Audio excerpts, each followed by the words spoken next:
All right, everybody, thank you for jumping on with us for our Training Day podcast. I got my main man, Rob Richman, board member, Family First Life Apex Integrity Partner, and he's just loaded with momentum, killing it personally, and has a lot of momentum in his team heading north. I'm really excited to have you on, Rob, because number one, I learned a lot from your speech at convention. It was amazing. And number two, you guys have some serious momentum right now. And I want to I know you've made some changes to frame this, and it's happening, at a real tangible and fast level right now, which is amazing. 2 back-to-back weeks, helping over 400 families, which are both records, records stacked on top of another record. So that's fantastic. But you got a lot of momentum coming out of convention too, man. Before we get started, though, how's my guy doing? How you doing, brother? I'm doing really good. Doing real good. Thanks for asking. How are you?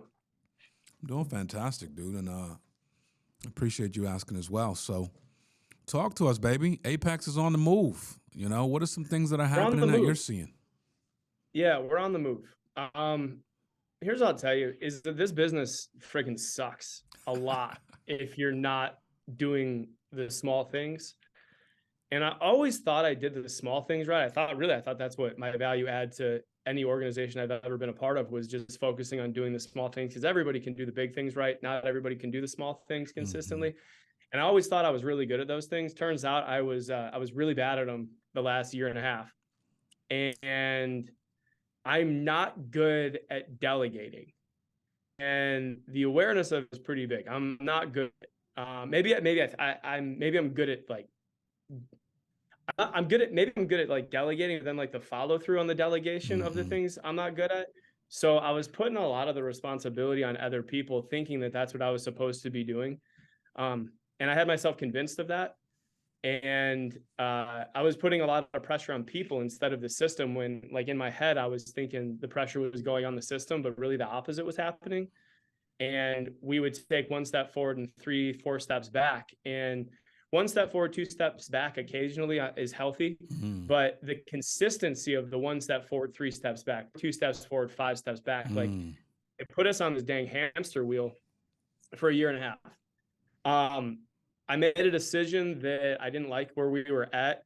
And when I make decisions, typically they're motivated by pain. So the pain of learning something new had to be less than the pain of staying where I was at. Love it. And I hated so much, and it hurt so bad where I was at, realizing like starting to don myself potential is like the worst thing you can say to somebody. I've always felt that way. Is if someone says you have potential, they're saying you're lazy, you're like potential's terrible, dude. Potential is dangerous, because you can convince yourself you're better than you are if you have potential. So I've been like for a year and a half in this potential realm, and I hated it.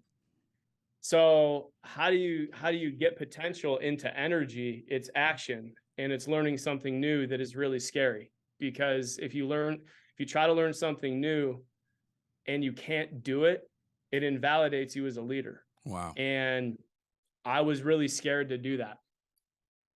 I made the decision to put myself in a really dangerous position to lose all credibility. I can say the words a million times and it's fallen on deaf ears. I literally have nothing to lose. So I'm going to learn how to sell on the phone. I'm going to learn how to do it. I'm going to learn how to do it at a high level. And it's either going to blow my business up or it's going to tank us, but either one is better than being in the same spot. I'd rather get shot in the head than to death by 1,000 cuts. I just would. So if it wasn't going to work, just put me out of my damn misery. And if it does, let's celebrate and like have fun with this. So the speech that I gave was leading from the front, kind of why is my agency on fire, kind of, but more importantly, it was, learning one new skill. How do you get from one level to the next? I started watching this show Suits, and it's so funny. I don't know if you've seen it before. I love this show. It's so sharp. But there's this main character in there that goes like, hey, I'm here and you're here. Act like it.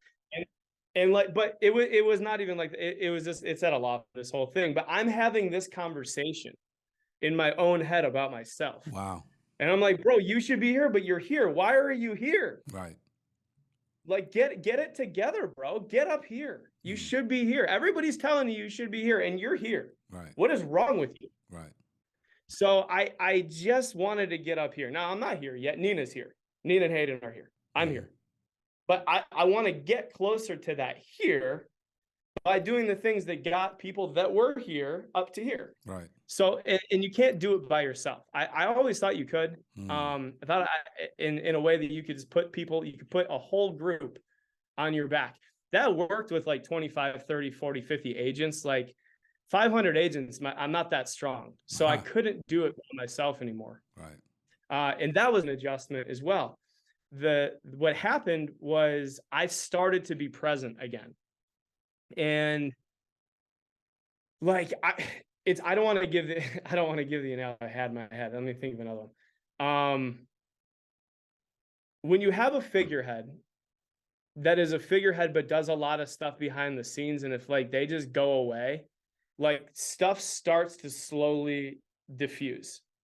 And it happens so slowly that you only realize it when it's all of it. It's all so diluted that it took so long to get there, but it was happening so quickly at the same time that you just don't realize it's happening until it's too far gone.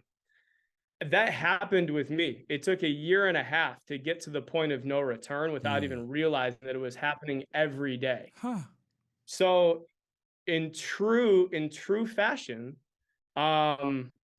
if I got a swimming pool that's got a bunch of algae in it and I want it to be clear, like rather than slowly treat it, I just dump a bunch of acid in it and kill it all and then start over. So I am now fully in where I would refuse to be on live dials. I'm the freaking captain of them now. Love it. When I didn't want to be heard, getting my head kicked in, when I'm getting my head kicked in, that's when I unmute. When I make 150 dials and I get nothing but no's and I want to jump off a bridge because I'm competitive, that's when I'm unmuting. That's what I'm talking about. Nobody cares about the sales I'm making. They care about the adversity that I have to get through to get to the good. Right. And you got to get through the bad stuff to get to the good stuff. And that is all I'm focused on now. I don't like getting up earlier than I want to get up and drive an hour in traffic to the office. I don't want to do that. But I tell myself, well, what excuse are my people going to make? If I don't do that, they can say you didn't do that. Right. And I want to take all the excuses off the table, because now I can lead by example, not by do as I say, not as I do. I will never do that again. The day that I do that, please fire me, because I saw what it does so slowly and rapidly at the same time without even realizing what happens. So if you can create, Mark, you do something, you show up at the office every day. I can't speak for every integrity partner, but I can speak for everybody that's got a $10 million a month company. They ain't in the office every day. I know that's a fact. So if you stop showing up, your staff might not show up. If you don't show up, your managers might be like, if Mark's taking his foot off, I guess it's time to do that. So you do that for us. So thank you for doing that and never letting up and only getting more intense. Thank you for that. It's good leadership. I don't know if you didn't show up as much as you do, if we would work as hard as we work. And it's so simple, but a lot of us are blind to that. And when any agency gets into a lull, it's because we realized we were making so much money that we didn't have to do those things anymore. And then we get away from it, and then it just starts building in the worst possible way. And people start getting ideas and it gets out of control. So we have momentum right now because I am not letting people make excuses anymore, because I'm not being forgiving with myself. Dude, I love this so much. I mean, me knowing you as well as I know you, this conversation you're having with yourself is the conversation in my head that I'm like, yeah, like, you're not here, you're here. You know, I'm saying the conversation in reverse because I'm like, I'm going to will it. You're so sharp for me to go, no, dude, you're here. You're not here. You're here. No, you're here. You know, you're the habits that you decide to do, which is where you're at right now, is what gets you to here. And that habit or that decision to say, hey, I'm gonna get uncomfortable, and I'm gonna do what I've been dreading to do. And now you're the lead, like you said. I used to dread being on live dial. Now I'm the captain. Like that, you were always here. You know what I'm saying? You needed the spark plug in your agency, and that spark plug was you. And you did something. Here's the other thing, Mark. Here's the other spark plug. Let's talk about spark plug for a second. The spark plug can be negative or positive. And my spark plug was very negative for a year and a half. And the majority of my communication that was coming out of my mouth is, why aren't you? Now it's, here's what's working. Do this with me. It's different. Yeah. And it's by the positive. Way, they get to, and they're seeing it. It's not, because here's the thing about live dials. It's Zoom. Anyone from anywhere can watch. So they're now, it's not just here's what's working. It's come along for the, come take us, come look, come have a front row seat. Come see it. You don't have to fly to Dallas. It is so managed. And it is so managed too, that like, if people aren't smiling on this, I make them feel terrible. And it's intentional, because if I'm moping, you're going to hear it in my voice. I'm passionate. So my voice influx always is bounced around like a lunatic anyway. So I don't have this challenge, but I got people on my team that they're not smiling on this thing. And like you have like all the little tiny things that I would never know, the little tiny switches that you make a little tiny tweak and you get a massive result. I would not be able to do these things at the level that I'm doing it, or at the amount of detail that I'm able to notice, if I wasn't on them. Now, why I'm on this, not because I want to be sitting on Zoom all day, but because I love to get to know my agents. And I think that they love me loving getting to know them. I think so. I don't know yet, but I think they love it, that I love getting to know them. Yeah. And it allows me to have different conversations with people. It's not so much accountability anymore as it is support. And it turns into the same thing, that the accountability can feel like support, because I can speak to things that matter to them versus things that I'm just guessing at, that I was never able to identify previously, because it was just a guess. That's huge. I'm just fired up on here talking about stuff that's working now, instead of bitching about stuff that isn't working. Dude, I swear this was the rebirth of Tri-State. You know, in 2020, where, you know, it became where I took my eyes off of, you know, what I could do or what I have done or what I haven't done, and I put my focus on all the people and just made that my mantra. So what you're doing right now, yeah, the interest in others is important to others, which builds camaraderie, and it builds support and unity and trust, that's our business. You know what I'm saying? This is relationship building. So spot on. But I mean, like, this is a clinic, because there's so many things coming from this. This is a leadership clinic, you know, and the best leaders know how to get uncomfortable. You're doing things that you really didn't want to do. It's getting you a result, which is making you do it more. And now you like it. Borderline love it, and like, this is it. You know what I mean? So, I mean, it's amazing to see what is coming from this right now, but this is going to be a huge year for FFL Apex 2023. I want it to be. I want it to be so bad for the people that I'm seeing are working really hard. Because I want it, like, it's like, it's selfish, but like, I'm okay with it being a little selfish, because I'm all right with that part of it. But more than the selfish piece of it, because I want to grow. I want to get some credit. I do. I'm driven. I'm motivated by that. I do like attaboys more than most. But I do want this so bad for some of the people that have had this potential in the past, that I'm now seeing the action, and I'm really excited about it.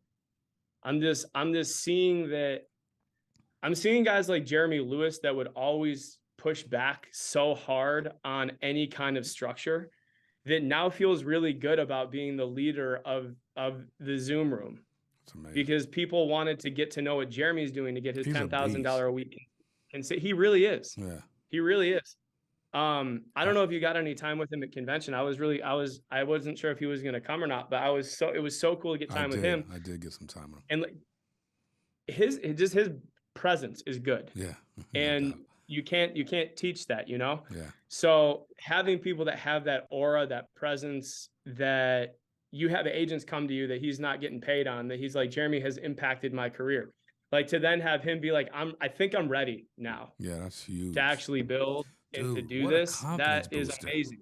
Dude, the lifestyle's magic. But it takes a guy like you to say, I'm gonna put the camera on. Then it takes a guy like him to say, I'm gonna join Rob. I'm gonna put the camera on too. Mm-hmm. Like that is it. Because bro, I'm telling you, this is crazy. I asked Jeremy for permission to get on. Amen. I said, would it be okay with you? That's amazing. If I got on. Because I wanted to have it be so I didn't want to take over his thing because he was already doing it. I just wanted to learn. Right. And then it turned into something. And now like he's doing the funniest things. And I don't even know if this is the point of the call, but this is funny. So I became a part of this team call. And I didn't show up because I was one day I didn't show up. And I love this accountability. Here's how I know we're going in the right direction. One day I didn't show up. It was Tuesday when I took a picture of your carving. It was that day. And he's like, team is rocking, but we're missing somebody at Rob Richman. Where are you at? Put it on Instagram. And I'm like, what the heck? What a call out. Like, I wish I could be on there, but I'm here, trying to keep us in business, brother. But he felt comfortable doing that, which I loved. I love that he felt comfortable because it means he respects me and likes me.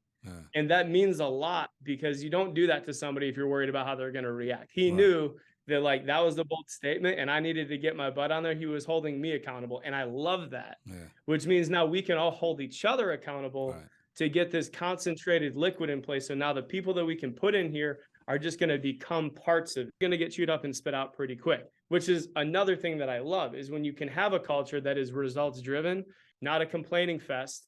You can then hold people accountable to the level that you want them to be to get the result, to have it be an effective thing. Because you don't want people without their camera on. You don't want people not dialing. You don't want people that are uncomfortable unmuting. You want people to feel comfortable getting their head kicked in and then to ask questions and feedback and then actually trust the people on that call to help get them better. So then what that does for me is then when I can't be on there, when I am recruiting, because I'm not a producer, like, I mean, I love doing that, but like I have other responsibilities. When I can't be on there, I'm like, just if you're not on Zoom, I can't help you. And now I can actually say that because I know that Zoom will help them. Be like, put it out there. This dude hits me up, brand new agent. Won't even say his name, so I don't know if he'll be here in a month. But he's like, I got these people, I got all the information, but I didn't submit the app. I'm like, what is wrong with you? He's like, well, I didn't know like what to do. I'm like, bro, you're on Zoom, unmute yourself. Like, get on there right now. I don't got time for this. Ask them what to do. You should have done that. You just lost 3 deals. Like, come on, what are we doing? And he's like, okay, I got on there and he ended up doing one of the deals, whatever. But I could never say that before because I didn't know if anybody would want to help me build my agency because they didn't know that I cared about them. Wow. But they know that I care about them now and they know that I'm pouring in and doing all this stuff. So feels amazing. It's good. It's leading together from the front instead of me just running and trying to drag people with me running, which is a different feeling. It's much more effective. And the volunteer rate is a lot higher. People start buying in just because they see the magic. They're like, I don't want to miss out on this magic, So kudos to you, man, for really the rebranding of you and taking on this uncomfortable task that is now comfortable and that is now something that's going to lead your agency into the next dimension. So that's powerful, bro. And, I'd be remiss if we didn't get a little bit of your phone script now from a live dial perspective on this podcast, including your new one-liner, which I do want to get, but I want you to kind of go through when you're talking to a client, what are you doing up front to establish we're getting this done today? It's very straightforward. And I don't have my script in front of me, so I might butcher it a little bit. but I'm serious saying that, but I like to have it in front of me. I'll call you and be like, hey, Mark, Rob Richman, I'm just getting back with you about the funeral and final expense planning that you requested on Facebook. How are you?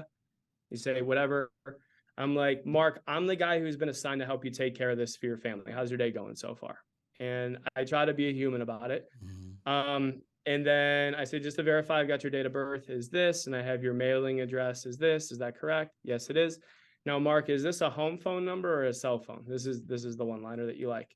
And if it's a home phone number, I'll get their cell. If it's a cell, I ask if they get pictures on it. And then I say, look, I'm going to send you over a picture of my business card. It's got a picture of me on it. And I want you to just be able to match a face to a voice, because this day and age, it's really important to know who you're doing business with. I'm sending that over to you now. And most importantly, I'm going to send you my NPN number. Now, this is my business social security number, and they only let you have one of these if you do right by every client that you serve. And the good news for you, Mark, is that I've been in business for 12 years and I have thousands and thousands of clients. So you can feel really good about working with me. Let me know when you've received it. That's and then, yeah. So then I say that, and then they say, I've received it. And I say, perfect. Now, are you working or are you retired? I'm retired. Okay, great. What did you do for work before you retired? Great. Are you drawing on Social Security or do you draw a pension like some of my clients? Social Security, great. What is ballpark for me what your monthly Social Security income is? They tell me, I say, great. Now, do you own your home or are you renting? If they own their home, I say, do you have a mortgage on it or do you own it free and clear? If they're renting, I ask what their rent is. And then I insert some kind of comment about how affordable it is, just to make them feel good about their situation. If they own their house free and clear, obviously I'm like, this is perfect. If they're renting, I just make a comment about it. And then I move on, and then I say, all right, so Mark, do you have any arrangements in mind as it stands today? Like, do you know if you want to be buried or cremated? Then whatever they say, I say, perfect. Do you know what that costs in your area? So like insert your area. So for example, if they're where are you? You're in West, where are you in Jersey? What city is it? East Hanover. So I'm like, what's a burial cost in East Hanover? Like, I won't say New Jersey, I'll say the actual city. Makes sense. Just to make it a little bit more personal. And they'll be like, well, when I buried my brother a few years ago, it was this. I'm like, that's right there in whatever they say, I'm like, that's right in the range of the national average. I'll say that I'll take whatever they said, and then I'll put two numbers around it. If they say 11,000, I say that the national average is 10 to 12,000. Got it. If they say 11, if they say 7, I'll say perfect. National average is 6,500 to 8,000. Right. Whatever it is. And I say that gives me a better idea of how to plan for you. So thank you for that information. Now, Mark, my job today is really simple and threefold. All right. Number one, I got to show you something that you qualify for. If we can't qualify for some, there's no point in talking about affordability, but that is number two. My second job is to show you something that you can afford. And then number three, equally as important, is show you something that you can completely understand. Okay. So let's jump into number one, show you something that you can afford. Now, I'm going to ask you some health questions here, and my job is basically to be an artist. You're going to give me all the paint, and I'm going to paint a really pretty picture of you. So feel very comfortable giving me all of the information so I can most effectively paint the best looking picture that I can of your situation. All right. So in the last couple of years, have you had any heart issues, including heart attacks, strokes, TIAs, anything like that? You have any stents put in, pacemakers, whatever? If they say yes to any of that, I pretty much stop asking questions, and I know I'm gonna sell Eagle, because like if we're on blood thinners, where else am I gonna go? Right. If they say no to that, I'm gonna continue, like any COPD, any cancers, blah blah blah. And I'm gonna ask these health questions regardless. Don't get that twisted. But in my head, I'm just autopilot asking them, and I already know where I'm gonna go. Right. And then once I go through all the health questions, I'm gonna say, now, based on that information, here's the company I'm gonna go. Let's just use America because it's easy and whatever. So I'm like, Mark, the company, and let's pretend like I get a lot of clients in Missouri, which makes it really easy. I'm going to be like, you're going to love the company that we're going to go with today. It's America. It's out of Kansas City. You've probably heard of it. Most people in Missouri use America for their insurance needs. The product is Eagle. What I like about it is that number one, Mark, and I'm sure you've heard this before, or you've experienced it yourself. You know somebody that's passed away and their family thought they had an immediate death benefit, but something happened in the first couple of years and they weren't able to collect the full amount. My job is to get you something that is going to give you an immediate death benefit. Even if it's a couple dollars more expensive than the competition, I want to make sure that you do not have to worry about your family collecting on this in year 1, 2, or 3. Some companies may quote you cheaper initially, but with the health issues that you have, it's going to come back significantly more expensive. And unfortunately, there's some bad agents out there that won't tell you that. So I'm going to be very transparent with you and tell you, for your situation, this is what we got to go with. Mm-hmm. All right. Now, additionally, it's immediate coverage, right? We already talked about that. Double indemnity. So it's going to pay out double if you get into an accident. It's permanent coverage, so it will never get more expensive and the coverage will never go down, and it's going to build some cash value. So if down the road in an emergency situation, you need to borrow off of this, you can. Not telling you to do that, but you have the option to do that. Now, let's talk about the plans. You said the average barrel is about 9,000 in your area. What I want to do is show you an $8,000 option, because if you ain't going the Michael Jackson funeral route, you'll be able to get it done for that. Then I'm going to show you a $10,000 option. Then I'm going to show you an option that has inflation built into it for $15,000. Okay. You're healthy-ish, you're young-ish, but if you can remember what a gallon of gas cost 15 years ago, it wasn't $4 a gallon. That's called inflation. Same thing happens with funerals. So some of my clients feel more comfortable building in an inflation option. So option 1, 2, 3, blah, blah, run through it. Of these 3 options, which one is the most comfortable for your situation and gives you the peace of mind that you're looking for, but is affordable every month? Or I don't even know what I say there. Of these 3 options, which one gives you the most peace of mind, or the peace of mind that you're looking for and is comfortable financially? Yeah, which one of these gives you the peace of mind that you're looking for and is comfortable financially? They pick one and I say, Mark, that's exactly the option I would have gone with if I was you. Now we need to see if we can get approved. Remember, number 1, got to get you approved and qualified. So I'm going to open up an application now, and we're going to get that process started. You don't have a phone script, brother. So I think you did all right. That is fantastic. I sent you the phone script. That's pretty close. I mean, I've said it a lot, and I just great, like it. Dude. I mean, that's fantastic, and it's. I mean, listen, if you're recruiting me, and I'm on your live dial, and you're doing that, I'm excited. Does that make sense? Like, I'd be excited. I'd want to write business. I'd want to be like, I'd be able to ask you questions.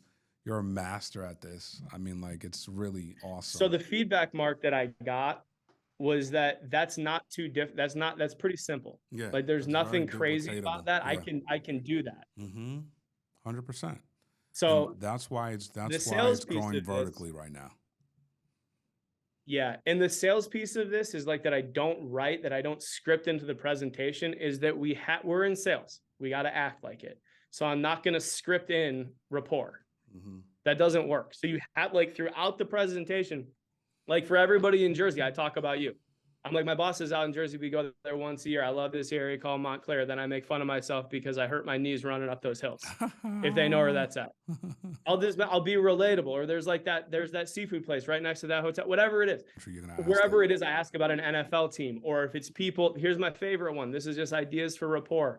If people are like late 70s, early 80s, I ask them what their favorite time period was. It sounds disrespectful, but they love it. Yeah. So they love. How do you ask that question? That is an amazing question. Yeah. So I say, Mark, you were born in 1942. You've seen a lot of things. You saw World War II come to an end. You saw a booms in the economy. You saw an incredible music scene. You saw Vietnam. You saw people come back. You saw the 80s. You saw the 90s. What was your favorite period of time? Wow. That's so good. And the old ladies love the 60s because they loved Elvis. They tell a story about their boyfriends or their dads getting mad at them for sneaking out to a concert. Some of them like the 80s, and I ask them if they had big hair in the 80s or whatever. Most of the business I do is with women. A lot of men are not responding to these things or picking up when I call. So the majority of the rapport that I've built is with women. But they love that. And then they start talking about it. And then, dude, I'm just trying to get out of the salesperson role and get into the person role. Yeah. So they feel comfortable with this stuff. And it's worked pretty well. So when people are picking up the phone and they let me get that first piece out, hey, I'm the guy assigned to help you take care of this for your family. Is this a home phone number or whatever it is? And I get that out to them. The closing is high, and it's 25 minutes from hello to I'm your guy, save my number in your phone for life. That's amazing, dude. Dude, just amazing. Amazing job, amazing work. This only makes sense that the trajectory is going to continue to go north. You have amazing work ethic. People want to follow you, and this just makes your ask more attractive. So I see nothing but Apex going up the mountain. Appreciate you for jumping on and sharing amazing knowledge with us. This is definitely one to play back. Love you, Thanks for buddy. having me. I Rob, love doing these, man. I really do. So thank you so much. my man, Rob Richman, FFL Apex on the move. Training day. Love y'all. God bless. I'll see you up here. Oh, you're there already, baby. Let's go.